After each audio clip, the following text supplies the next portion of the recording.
To history class. This is our sixth chapter.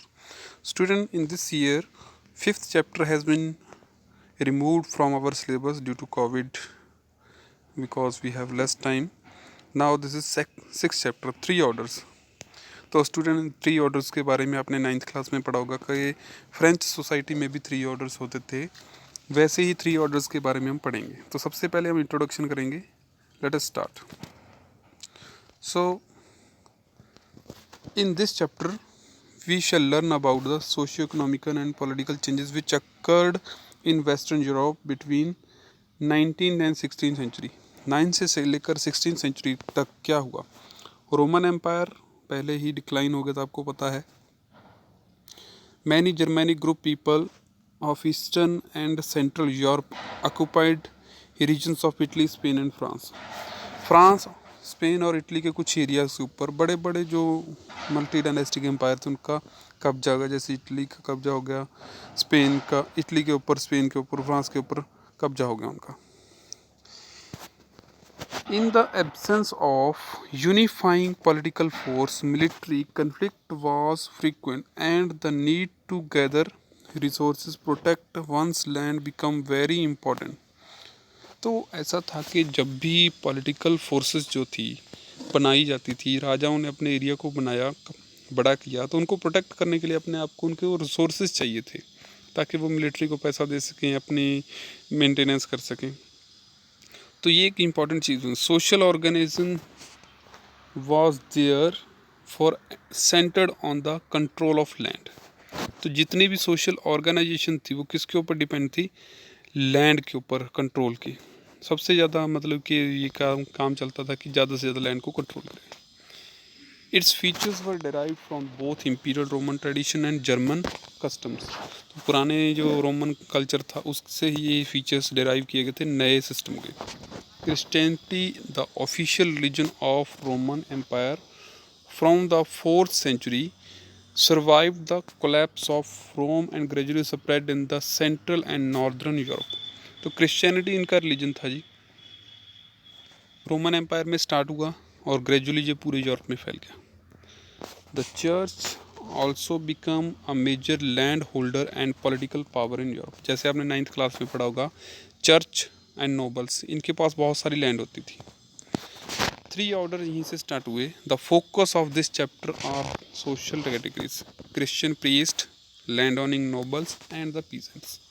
Christian priest यानी कि church, land owning nobles यानी कि जो नोबल्स से, राजा से बिलोंग करते, पीजेंट्स जो आम लोग, और peasants. The changing relationship between these three groups was an important factor in shaping European history for several centuries. बहुत लंबे टाइम तक ये इनका कंट्रोल चलता रहा. तो सोर्सेज ऑफ अंडरस्टैंडिंग क्या है इसके?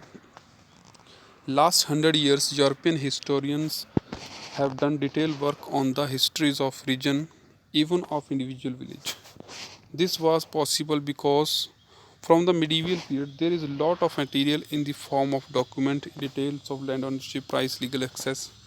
तो देखिए ऐसा था कि जो यूरोपियन हिस्टोरियंस हैं उन्होंने बहुत सारे डॉक्यूमेंट इकट्ठे किए, क्योंकि जब पिछले 100 सालों में बहुत सारा कुछ लिखा गया है, डॉक्यूमेंटेशन हुई है.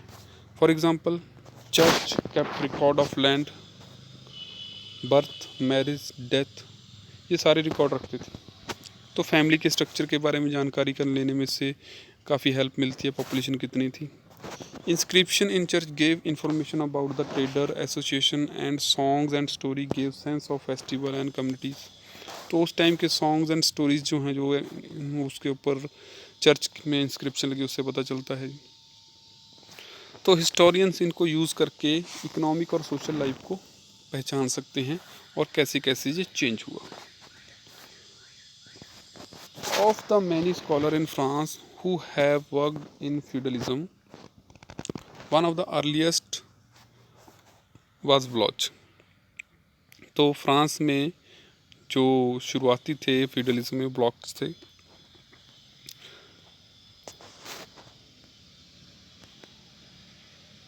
मार्क ब्लॉक्स थे, ये थे फिलोसोफर जिन्होंने फ्रांस सोसाइटी के फ्यूडलिज्म के बारे में जानकारी प्राप्त करने की कोशिश की. ये one of the group of scholars who argued that history consists of much more than just political history. वो कहते थे कि पॉलिटिकल हिस्ट्री के साथ साथ हिस्ट्री बहुत सारी और भी होती है, जिसने ह्यूमन की लाइफ को शेप किया है, ऐसी हिस्ट्री काफ़ी होती है। तो इसके बारे में हम देखते हैं आगे।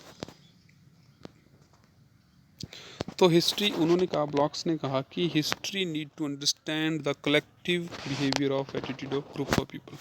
तो ग्रुप ऑफ पीपल के बारे में जाना जाए तभी हिस्ट्री के बारे में पता चलता है। पॉलिटिकल हिस्ट्री के बारे में जानने से कुछ नहीं होता।